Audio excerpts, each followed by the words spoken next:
प्रभु दर्शन दो प्रभु दर्शन दो। आखिरकार प्रभु ने मेरी बात सुन ली और हमारे प्रभु आज इतने दिनों के बाद टीवी पर प्रकट ही हो गए। पिछली बार ये 20 अप्रैल को प्रकट हुए थे और आज फिर इन्होंने प्रकट होकर अपना जो गुणगान किया है उससे मैं अभिभूत हो चुका हूँ। दोपहर 2 बजे वो खुशी का पल था जब पीएमओ ऑफिस से ट्वीट जारी हुआ कि आज शाम में प्रधानमंत्री देश को संबोधित करेंगे। लेकिन दिल में एक सुगबुगाहट सी थी और एक डर भी था कि जब जब इस तरह के जो ट्वीट और संबोधन की बात आती है तो हमें वो पुराने दिन याद आ जाते हैं। लेकिन पुराने दिन भी बहुत ही अच्छे थे। खैर कोई बात नहीं, शाम का वक्त आया और अपने महामहिम जी टीवी पर नज़र आए। अब टीवी पर जो नज़र आए तो उन्होंने सिर्फ 2 बड़ी घोषणा की और 3 बड़ी शाबाशी अपने आप को खुद देकर गए। अब घोषणा तो उस तरह की थी जैसे कि मैं अपने यूट्यूब चैनल पे करता हूँ और शाबाशी मैं उसी तरह देता हूँ कि मेरा फैन फॉलोइंग बहुत बड़ा है और आप लोग सब यदि इसे देखेंगे तो आपको फलना मिलेगा और ये मिलेगा। लेकिन अब जब हमारे देश के वो प्रधानमंत्री हैं और उन्होंने क्या घोषणा की आपको मैं वो बताता हूँ। पहली घोषणा उन्होंने ये की कि 18 वर्ष से ऊपर के जो बच्चे हैं जो टीकाकरण के लिए अभी लंबी लंबी लाइनों में लग रहे थे और केंद्र सरकार और राज्य सरकार के बीच में वो आपस में झूल रहे थे, अब वो झूलना बंद हो गया है।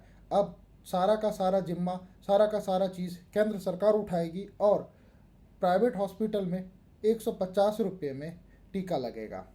अब मेरे कुछ दोस्त हैं जो स्पुतनिक के चक्कर में वेट कर रहे थे, अब तो वो गए काम से।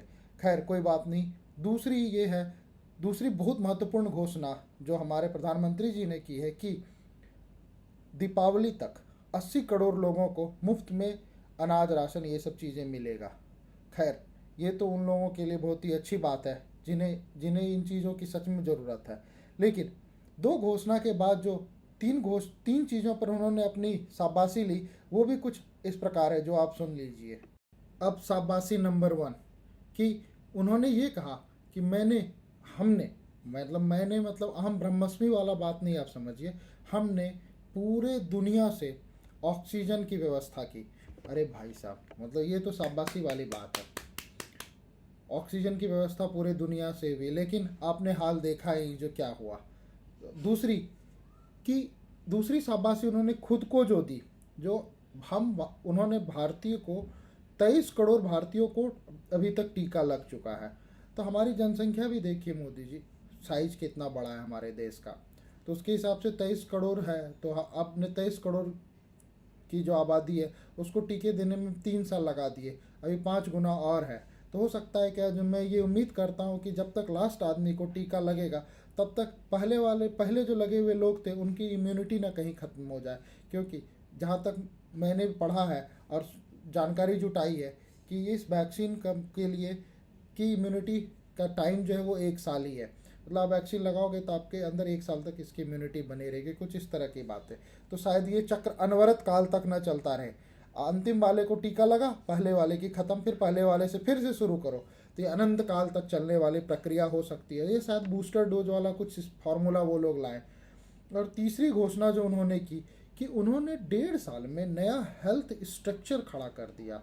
ये थोड़ा सा मुझे अटपटा लगा, हेल्थ स्ट्रक्चर खड़ा कर दिया। लेकिन जहाँ तक कि टीवी और न्यूज़ चैनल के माध्यम से जो हमने देखा, सो कॉल्ड उनका अपना जो न्यूज़ चैनल है उनके ज़रिए हमने जो चीज़ देखा उसमें तो कहीं भी उस इंफ्रास्ट्रक्चर जिसकी वो बात कर रहे हैं उसकी तारीफ़ें तो मुझे नहीं दिखाई दी।